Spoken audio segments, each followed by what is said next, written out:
Unfed. Chapter 1. Before the Turn.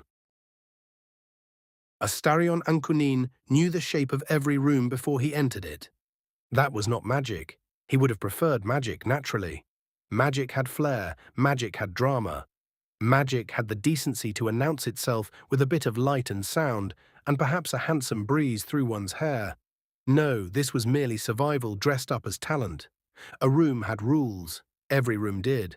The parlours of petty nobles, the smoky gambling dens beneath the wine shops, the market halls with their shouting fishmongers and sticky-fingered children, the back chambers of counting houses, the polished municipal offices where men with soft hands pretended the lower city was a problem they were very nearly ready to solve. Every room had doors. Every door had a lock. Every lock had a person who thought it belonged to them. And every person, if watched carefully enough, could be opened. Astarion had learned that young, before the robes, before the rings, before the powdered magistrates who sighed his name with irritation and envy in equal measure. Before people began calling him Your Honor in that careful tone that suggested they had expected someone older, uglier, and significantly less well-dressed. Before all that, there had been a room beneath a bakery that always smelled faintly of flour, damp brick, and cabbage soup. There had been his mother, who could stretch a loaf of bread across 3 days and still somehow pretend she had already eaten. There had been Astarion, all elbows and hunger and bright, furious eyes, slipping through the lower city like a rumour. He had not been an orphan. That would have been tidier. Orphans were tragic in a way people understood. People knew what to do with orphans. They gave them stale buns, or holy lectures, or kicked them away from shop windows, depending on the weather and the state of their conscience. Astarion had a mother, which was worse. It meant there was someone to disappoint. It meant there was someone whose face he had to avoid looking at when he came home with silver buttons in his pocket and a split lip he insisted was nothing. It meant every theft had a witness, even if she never saw him do it. You cannot keep bringing home things that do not belong to you, she had told him once, holding up a gentleman's purse between 2 fingers as if it were a dead rat. Astarion, who had been perhaps 11 and already far too aware of the power of looking wounded, widened his eyes. It was abandoned. It was in your boot. Yes, abandoned there. Astarion. He remembered her saying his name like that, not angrily, not really, tiredly, as though she had carried it farther than he had. He had hated that, loved her for it naturally, in the private, furious way children loved the people who could still make them feel small. But hated it too. I'm helping, he had snapped. You are stealing. I am reallocating resources. You are 11. Then imagine what I'll accomplish by 12. Little star, she murmured, not quite fondly enough to let him win and not sternly enough to wound him. He scowled. I am not little. No, she said, folding the stolen purse closed. You are very large trouble in a very small coat. He should have hated the name. He was 11 after all, and already in possession of a dignity that required constant defense. But the word settled somewhere warm in him all the same. Little Star. A foolish name. A mother's name. Something private enough that the city could not get its filthy hands on it. She had turned away so he would not see her smile. He had seen it anyway. That was another thing he learned early. People were most honest in the half-second after they thought they had hidden themselves. By 15, he could lift a coin purse without breaking stride, pick a simple lock with a hairpin, and talk his way out of consequences with such dazzling nerve that half the time people apologized to him afterward. By 17, he had decided petty crime was beneath him, not morally. Morality had always seemed like something people with full stomachs invented to feel superior. No, petty crime was beneath him aesthetically. It lacked ambition. The city was full of men who stole by the handful and called it law. Landlords who raised rents on buildings they never repaired. Merchants who cut flour with chalk. Patriarchs who paid children pennies to crawl into pipes too narrow for grown men, then expressed theatrical grief when the children failed to crawl back out. And above them all sat the courts, the clerks, the ledgers, the seals, the polished benches and solemn oaths. Astarion looked at them and thought, with breathtaking arrogance and absolute clarity, I can do that better. So he did. It was not easy, though he later made a hobby of implying it had been. He worked, obsessively, secretly, violently hard. He copied legal arguments by candlelight until his fingers cramped. He charmed retired clerks into explaining procedures they were certain he was too pretty to understand. He learned which magistrates could be flattered, which could be bribed, and which had to be made afraid of looking foolish in public. He polished his speech until the rougher edges of the lower city only appeared when he was tired, drunk, or trying to make someone underestimate him. He chose his words, he chose his heels. That part, admittedly, was vanity. The first time he wore proper court shoes, black leather with a modest but undeniable lift, he stood in front of the tarnished mirror in his mother's rooms and turned one ankle, then the other. "Well?" he demanded. His mother looked up from mending one of his shirts. Her hair had gone silver at the temples earlier than it should have. He pretended not to notice. She pretended not to notice him noticing. "You look taller," she said. "I am taller. The shoes are taller." A distinction without legal significance. Is that what they teach you? They teach me many things, some of them intentionally. She shook her head, but her mouth softened. Astarion adjusted his cuffs, studying himself. He was not yet what he would become. His face was still a little too young for the severity he tried to arrange upon it. His mouth betrayed amusement too readily. His hair, pale and curling, refused discipline unless threatened with expensive oils he could not yet afford. But he could see the outline. A man people would have to make room for. A man who would never again be shooed from a doorway. A man whose name would be spoken before he entered. "Astarion," his mother said quietly. He did not turn. "Hmm? Be careful who you make jealous." "Little star," she added, softer this time. Astarion's mouth tightened. "You cannot call me that while I'm wearing court shoes. Especially then." He looked back at the mirror before she could see what it did to him. The name belonged to low ceilings, thin soup, candlelight, and her hand smoothing his hair when fever made him small enough to allow it. It had no place beside polished leather and legal ambition, which was precisely why it hurt. He smiled at his reflection. "My dear mother, everyone is jealous. It's one of my more reliable qualities." "That is not what I mean." "I know." And he had known. He had simply not cared enough. Not then. Not while the city still felt like a promise. The lower city adored spectacle, and Astarion had never denied the lower city anything it adored.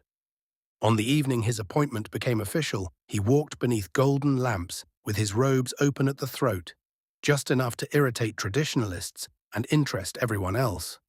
The streets shone from recent rain, the stones caught fire in the lamplight, music spilled from taverns, a violin here, a drumbeat there, voices rising in bright drunken argument. The night moved around him like it knew him. He liked that. He liked the noise, the heat, the press of bodies, the sense that everyone wanted something and most of them were willing to lie for it. He liked the city best after dark, when it stopped pretending to be respectable. "A magistrate," said Ilvara, falling into step beside him with a laugh. "Gods preserve us." Astarion glanced down at her. Too late, the gods saw my face and lost all objectivity. Ilvara was a halfling barrister with a laugh like broken glass and a talent for making witnesses confess just to escape her questions. She had known him before he had the robes, which made her dangerous. "You'll be insufferable now," she said. "Now?" "More insufferable." "I accept your congratulations." "I did not offer any." "You thought them very loudly." She snorted and took his arm without asking. He allowed it because she was useful, and because he liked her, and because she had once stabbed a man in the thigh with a letter opener for calling him gutter bread during a clerkship hearing. He had been perfectly capable of defending himself. Still, one appreciated loyalty. They passed a group of young nobles clustered outside a winehouse. One of them recognized him and lifted a hand. "Ancunín, is it true? They've given you a bench." Astarion stopped just long enough to smile. "They have. Do try to commit your crimes elegantly. I'd hate to be bored." The nobles laughed. One of them blushed. Another looked annoyed, which pleased him more. Ilvara tugged him onward. "You enjoy that far too much." "Being admired?" Yes, I've decided humility is a poor use of good bone structure. You know they don't admire you. Of course they do. They're entertained by you. My dear, in this city that is a sturdier currency. She looked at him from the corner of her eye. And what are you going to do with it? Everything. The word came out lightly, too lightly, a pretty word tossed into the air, but Ilvara heard him. She always heard too much. Careful, she said. You and my mother should form a chorus. I mean it. How alarming. Astarion. He sighed. What would you have me say? That I'll be meek? That I'll sit behind a desk and stamp papers until my spine fuses? That I'll let men who can barely read precedent tell me when to speak? No. I'd have you remember that people hate being outplayed by someone they believe should have stayed beneath them. His smile sharpened. Then they should learn to play better. Ilvara studied him for a moment, and in her face he saw the thing he disliked most from people who knew him well. Concern. Not pity. He would have cut pity down where it stood. Concern was worse. It suggested he was not merely impressive, but vulnerable. I know what I'm doing, he said. No, you don't. He laughed because it was easier than hearing her. Darling, I have built an entire career on knowing exactly what I'm doing. Yes, she said, and one day someone is going to look at you and decide they want to own whatever makes you so certain. Something cold moved over his skin, only for a moment. Then a carriage passed, splashing muddy water near his shoes, and he leapt back with a scandalized noise. Oh, absolutely not, he snapped after it. Those are new. Ilvara laughed despite herself. The cold passed. The night was golden again.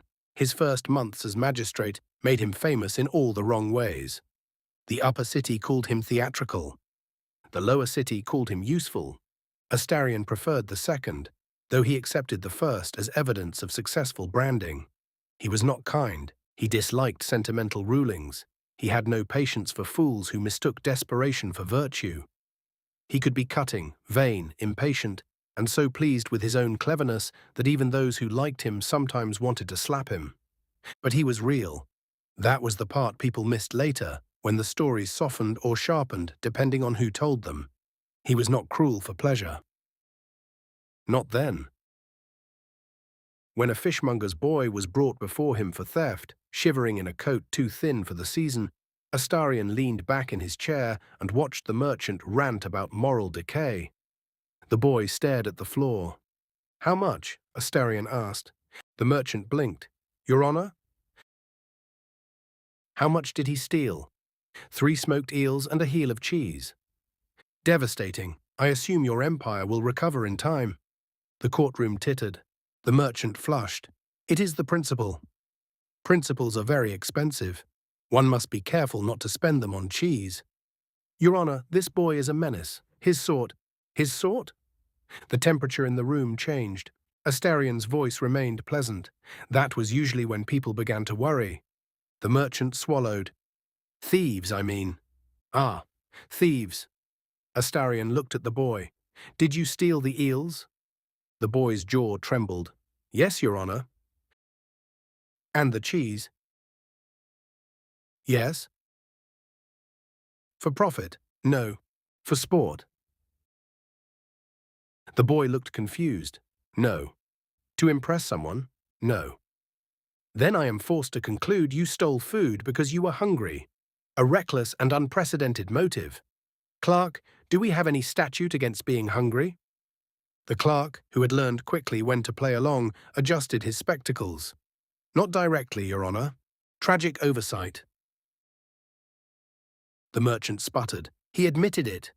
Yes, and with more honesty than I've heard from most petitioners this week, yourself included. The room went silent. Astarion leaned forward. The boy will return the value of what was taken through work appropriate to his age and safety. Not in your shop. You will not have him under your thumb simply because you were inconvenienced by his stomach. The court will assign the matter. The merchant opened his mouth. Astarion smiled. The merchant closed it. The boy looked up then, only once. There was no gratitude in his eyes. Gratitude took energy hungry children did not have. But there was recognition. Astarion disliked how much it affected him, so he ruined the moment.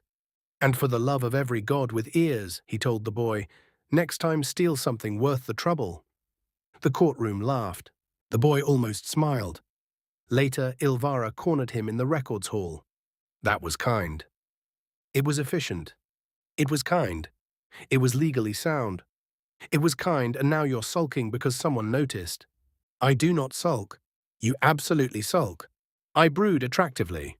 You sulk with cheekbones. He gave her a look of profound injury. She grinned. He should have been happy. Perhaps he was. It is difficult afterward to remember happiness without distrusting it. But there had been evenings then when he walked home beneath the lamps, with his own name still echoing in his ears, and the future seemed not guaranteed exactly, but available. There had been mornings when his mother fussed at his collar and pretended not to be proud. There had been laughter traded easily as coin. There had been flirtations he entered because he wanted to, not because hunger sharpened behind them. Hands he allowed at his waist because they pleased him. Kisses stolen in alleys, on balconies, behind courthouse pillars after dreadful civic banquets. He knew how to lean in close. He knew when to back away.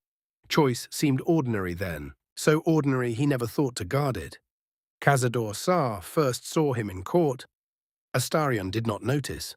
That would trouble him later in the dark years, during the rare moments when he could think clearly enough to hate himself with precision.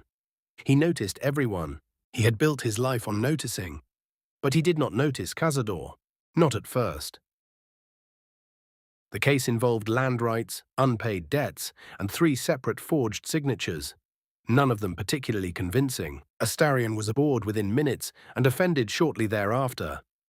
The petitioner, Lord Edrin Hallowmere, had arrived dressed in grief-black velvet, as though mourning the tragic death of his own credibility. "My family has held claim to that property for generations," Hallowmere declared. "Then one wonders why your paperwork appears to have been written last Tuesday," Astarion said. Hallowmere stiffened. "Your Honor, I must protest your tone." "By all means, protest it in writing. Use one of your authentic signatures, if any remain." There was laughter. "Not much. Enough." Hallowmere's face darkened. Astarion felt the old pleasure bloom in him, bright and dangerous. The pleasure of finding the weak seam, the pleasure of pressing. He should have stopped. He did not. "You have attempted," Astarion continued, "to dispossess 12 families from a building your grandfather sold before you were born. Using documents so poorly forged, I am personally wounded by the lack of craftsmanship. Had you hired any of the children picking pockets outside this courthouse, you might have achieved a more respectable fraud." More laughter. Hallowmere's hands curled. "And you," Astarion said, voice silk-soft now, "would do well to remember that poverty does not make people invisible. It only makes men like you assume no one will count them." The room went very still. At the back of the court, a pale nobleman with dark hair watched from beneath the shadow of the gallery. His expression did not change, but something in his gaze sharpened. Astarion dismissed the claim. Hallowmere left humiliated. The families kept their homes. The clerks whispered. Ilvara told him he was going to get himself murdered before 40. Astarion bowed. "Then I shall die young and stunning." "You joke too much." "And yet I remain charming. A public service." That evening, a bottle of wine arrived at his office. No card. Expensive, impeccable vintage. Poisoned, possibly. Flirtatious, certainly. Astarion held it to the light. "Who sent this?" The clerk shrugged. "Courier didn't say." "How mysterious. Should I dispose of it?" "Gods no, it's worth more than your desk." "Your Honor." "Oh, don't look at me like that. I'm not going to drink anonymous wine. I'm vain, not suicidal." He kept it anyway. He told himself it was because it looked attractive on the shelf. After that, small things began to happen. A door held open before he reached it. An invitation to a private salon he had certainly not been respectable enough to attend the year before. A tailor quietly informing him that his account had been settled by a patron of civic excellence. That one irritated him. He paid the tailor himself and sent the patron's money back in a sealed envelope with a note. My excellence is not available by subscription. Ilvara laughed so hard she had to sit down. His mother did not laugh. Who is giving you things? She asked. No one. Someone tried. I was devastatingly rude about it. That may not be enough. It usually is.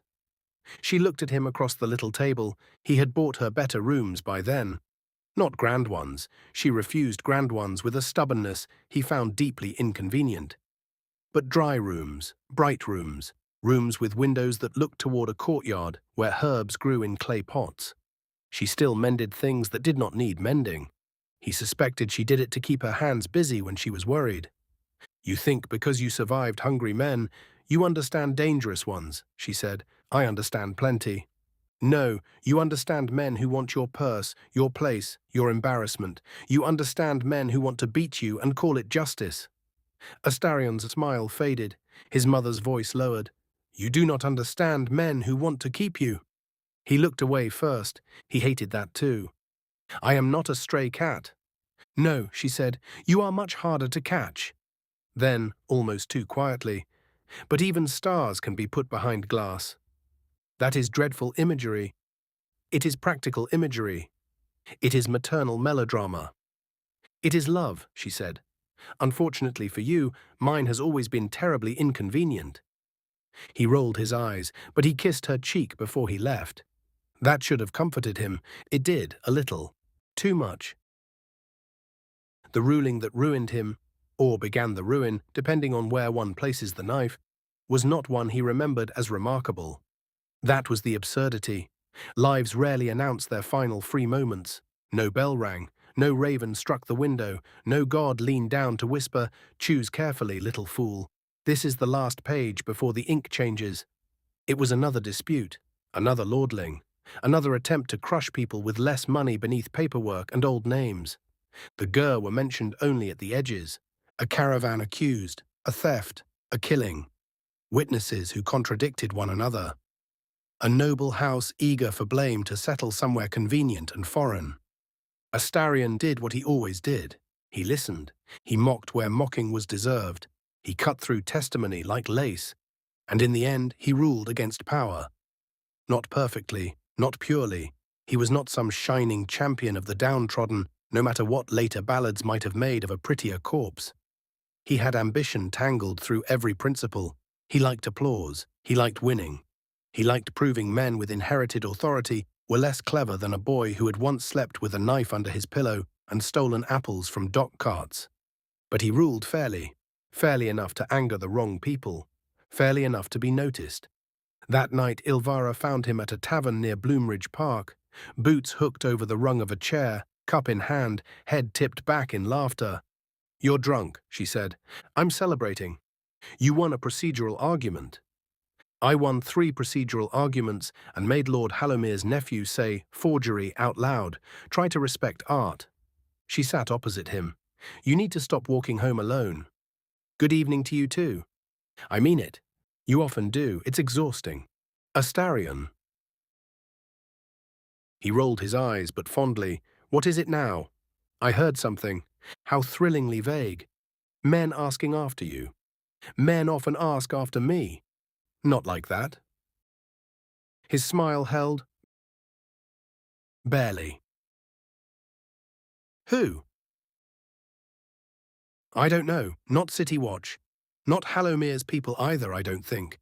Someone is stirring anger around the ruling, saying you humiliated the Gur, saying you let murderers walk.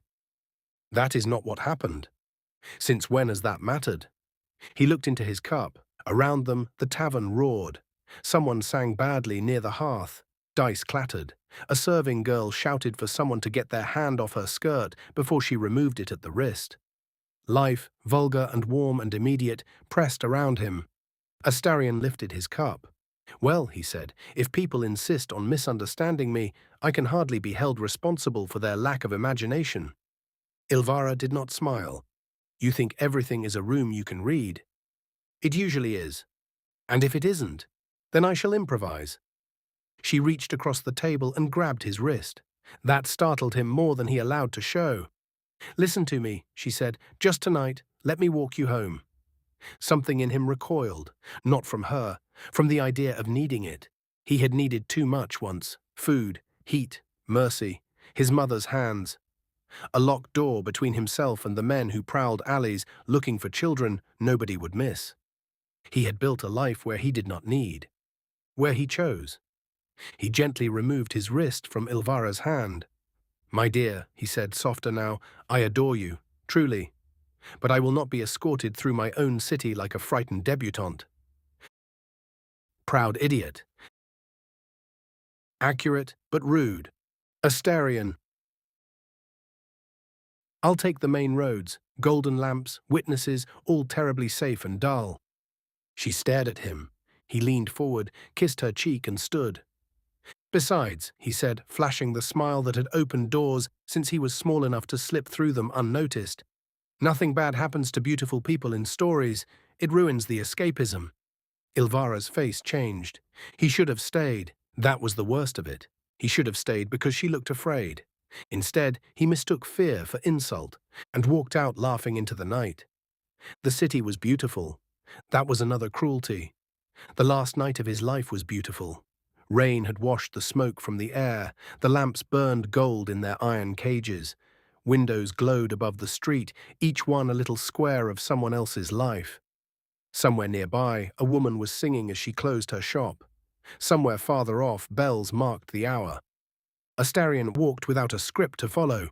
No courtroom, no performance, no petitioner waiting to be skewered, no mother fussing over whether he had eaten, no Ilvara telling him he was reckless because she had inconveniently decided to care whether he lived. Just night unfolding, just his own steps. Just the future, waiting somewhere. He did not know when he first heard the second set of footsteps. Perhaps because there were always footsteps in the lower city. Perhaps because he was tired. Perhaps because some part of him knew and refused to know. He turned down a narrower street to avoid a drunken cluster outside a gaming hall. Foolish, irritatingly foolish. He could admit that later when admission no longer mattered. The lamps were fewer there. The shadows had room to breathe. Astarion slowed. "Gentlemen," he called, not turning yet. "If this is a robbery, I should warn you I'm in a foul mood, and these shoes cost more than your collective dental work." No answer. He turned. There were 4 of them. Grr, he thought first, because that was what he was meant to think, because someone had dressed the trap in a story already prepared for witnesses, because later people would say it with confidence. The Grr attacked him. Tragic, of course. He had made enemies. Their faces were hard to see. Hoods, scarves, the dull glint of blades. One carried a club. Astarion lifted both hands. Ah, not conversationalists then. The first blow caught him in the ribs. Pain cracked white through him. He staggered, shocked less by the hurt than by the indignity of it. A second blow drove him against the wall. He reached for the knife in his sleeve. Old habit, old life, never fully discarded, and slashed blindly. Someone cursed. Good. Good, he had drawn blood. He was not helpless. He was not. A fist struck his face. The world flashed. He hit the ground hard enough to taste stone. Boots surrounded him. He tried to speak, to bargain, to charm, to threaten. Words had always opened doors. Now his mouth filled with blood. A kick landed in his stomach. Then another. Hands grabbed his hair, slammed his head back against the street. Pain burst behind his eyes. Some distant, absurd part of him thought of his mother scolding him for staining his collar. Another part thought, with almost academic interest, so this is how fragile choice is. He had not given them this. He had not offered it. He had not agreed. And still they took. The beating blurred. At some point he stopped fighting well and began fighting like an animal, which is to say honestly. Nails, teeth, elbows, breath tearing in and out of him. He heard himself make a sound he would have mocked in anyone else. Then the men were gone. Not fled. Gone. The street emptied too quickly. Astarion lay on the stones beneath the golden lamps and tried to understand the shape of the room. There were walls. There was sky. There was blood in his eye. There was pain so large it seemed to have weather. He could not move. His name existed somewhere, but he could not reach it. Then a voice said, "Oh dear." Astarion opened one eye. A man stood above him, pale, elegant, dark-haired, dressed as though violence were weather that happened to other people. Cazador looked down at him with an expression almost like pity. Almost. "You poor thing," Cazador said. Astarion tried to laugh. It came out wet. "If you've come to rob me," he managed, "you'll have to queue."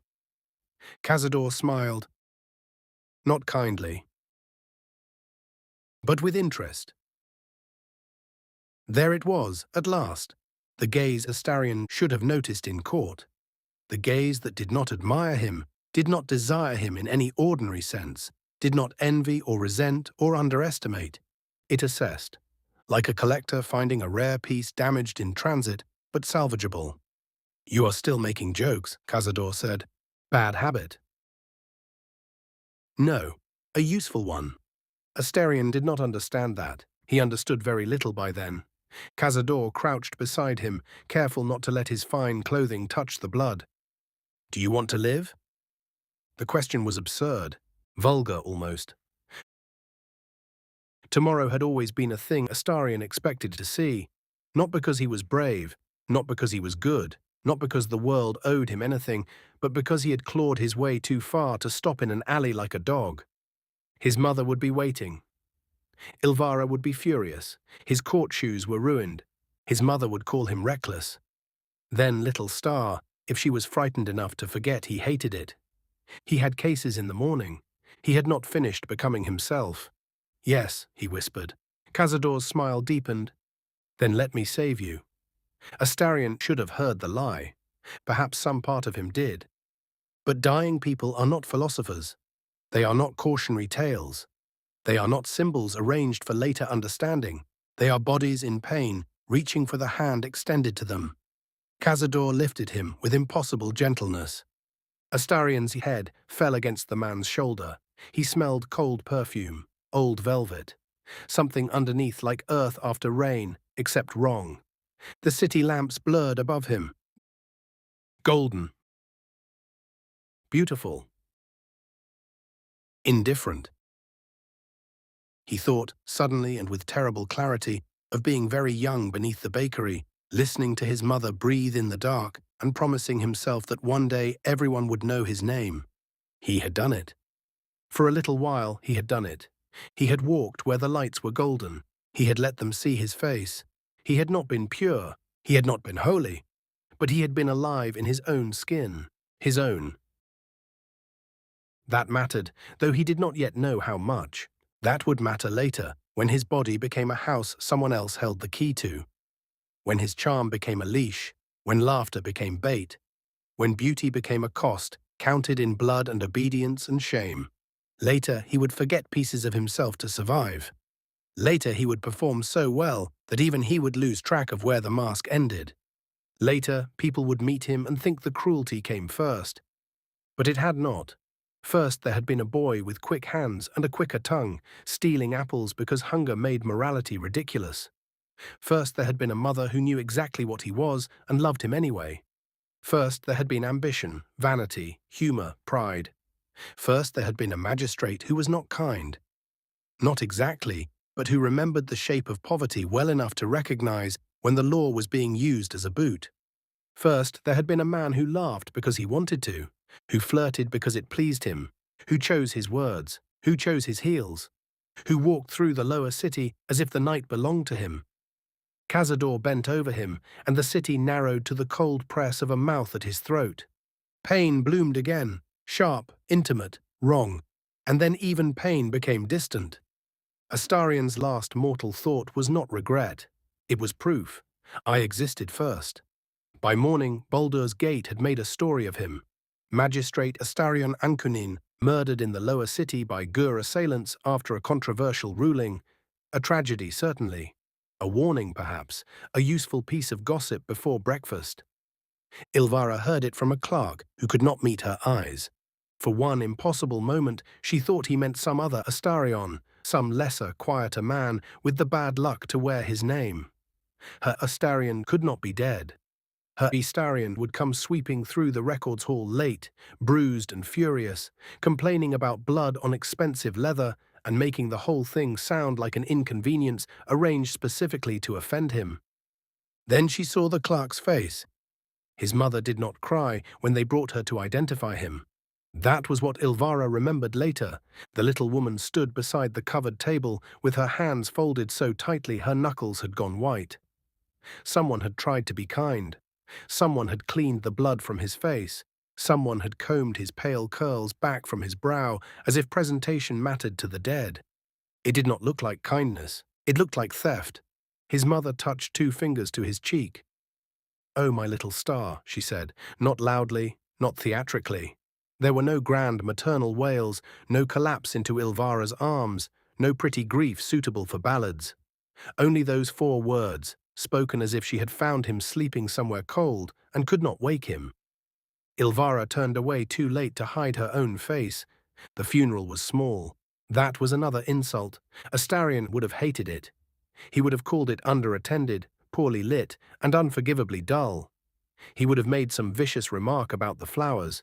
He would have demanded better music. His mother brought no flowers. She brought a needle and a length of pale thread.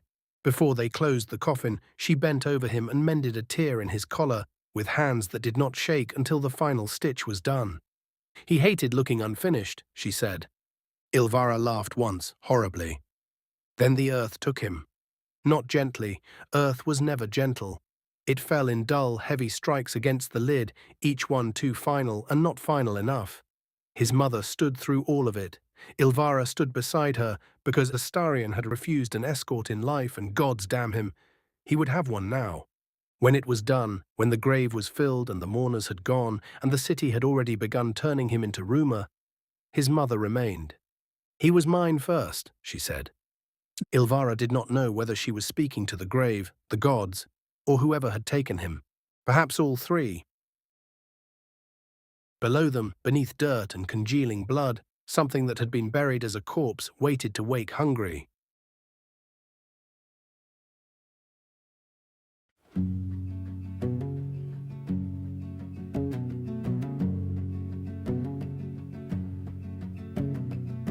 I knew the shape of every room before I crossed the floor. Knew which smiles opened doors and which ones asked for more. I wasn't kind, but I was real. I chose my words. I chose my heels.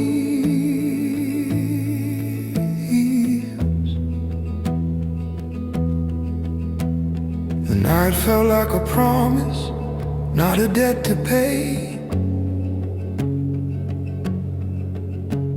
Tomorrow was a thing I'd live to see.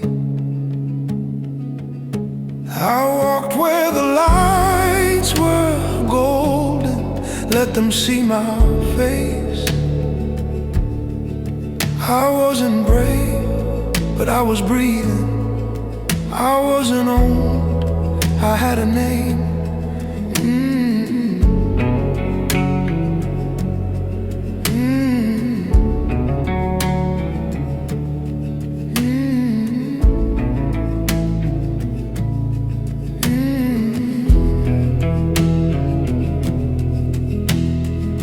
Laughter traded easy, like coin I didn't count. I knew how to lean in close and when to back away. I liked the way the city moved, like it knew me too. Every step was mine alone, every want was new. I didn't think the dark could take what I hadn't given. I didn't know how fragile choice could be. I walked where the lights were golden, let them see my face. I wasn't pure, I wasn't holy, but I was alive in my own skin.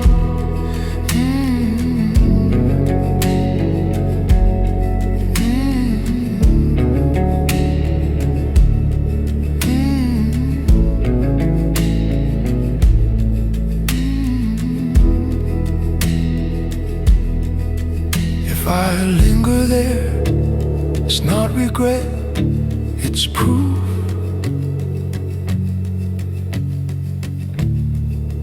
I existed first. I walked without a script to follow, no blood in the air, just night unfolding and a future waiting somewhere. I didn't know the cost of beauty or how fast it burns, but I was real before the dark, before the turn.